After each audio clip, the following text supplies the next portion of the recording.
সকাল সকাল যখন রুটি পরোটাই খাবো তখন একটু পুষ্টিকর কেন খাবো না বলেন তো। এই শীতের সিজনে এত মিষ্টি আলু পাওয়া যায়, যা অন্য সময় কিন্তু মিষ্টি আলুটা পাওয়া যায় না। আর মিষ্টি আলুর যে কি পরিমাণ পুষ্টিগুণ এটা নাইবা বললাম, এটা বাচ্চাদের জন্য যেমন উপকারী, বড়দের জন্য তেমনই উপকারী। কিন্তু আমার ছেলেটা কোনোভাবেই মিষ্টি আলু খাবে না। ছোটবেলায় তো আমরা একটু সিদ্ধ করে দিল বা গুড় দিয়ে রান্না করে দিল, আমরা খেয়ে বেড়াতাম, কাঁচাই খেয়ে ফেলতাম। কিন্তু আমার ছেলেকে কোনোভাবেই মিষ্টি আলু খাওয়ানো যাবে না।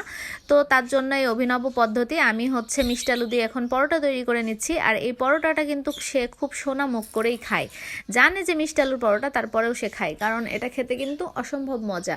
তো এখানে প্রথমেই আমি কিন্তু 2টা মিষ্টি আলু সিদ্ধ করে নিছি, আর সেই গরম গরম আলু 2টাকে এখন খুব ভালো করে ম্যাশ করে নিলাম। আর এর মধ্যে আমি স্বাদ বাড়ানোর জন্য আরও কিছু জিনিসপত্র ব্যবহার করছি, যেমন ধনিয়া পাতা, কাঁচামরিচ আর একটু পেঁয়াজ কুচি। তো সব কিছুকে খুব ভালোভাবে এখন আমি মেখে নিচ্ছি, সাথে একটু লবণ, হলুদ আর একটু গরম মশলার গুঁড়াও আমি দিয়ে দিয়েছিলাম। তো সব মিলায়ে এখন আমি পানি লাগবে না, ওই মিষ্টি আলু যে সিদ্ধ করেছিলাম ওটা দিয়েই খুব সুন্দর একটা পরোটার ডো তৈরি করে নিব। আর তারপর যেভাবে রুটি পরোটা তৈরি করি আমরা সবাই, সেভাবেই সুন্দর করে বেলে নিব। আর যেহেতু একটু স্টিকি হবে, একেবারে পরোটা শেপ প্রপারলি আসে না, তারপরে যতটা সম্ভব আমি করে নিয়েছিলাম। নিয়ে এখন আমি বাটার দিয়ে ভেজে নিচ্ছি।